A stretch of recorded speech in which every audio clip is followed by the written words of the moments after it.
দুঃখের বিষয়টা বলতে হয় যে কিছু রাজনীতি বা কোনো পার্শ্ববর্তী দেশ আমাদের মাঝে ফাটল ধরানোর চেষ্টা করতেছে। প্রত্যেকটি বাংলাদেশের নাগরিক, যার বাংলাদেশে জন্ম হয়েছে, সে অবশ্যই বাংলাদেশের নাগরিক। তাকে ওখান থেকে বিতাড়িত করার কারো কোনো অধিকার নেই। দ্বিতীয়ত, যদিও তারা সংখ্যাগরিষ্ঠ,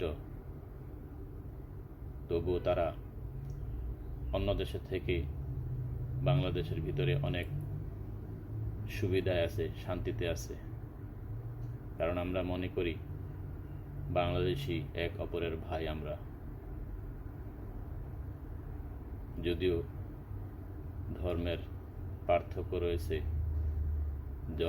ধর্ম যার যার, উৎসব তার তার, কিন্তু আমরা এটা মনে করি না।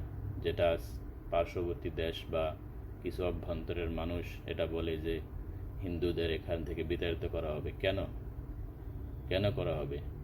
তারাও বাংলাদেশের নাগরিক। কথায় আছে না, একই সংসারের অনেকগুলো পাতিল থাকলে একটার সাথে আর একটা বাড়ি খেয়ে আওয়াজ হয়। যেটা আমাদের সমস্যা, সেটা অবশ্যই আমরা সমাধান করব।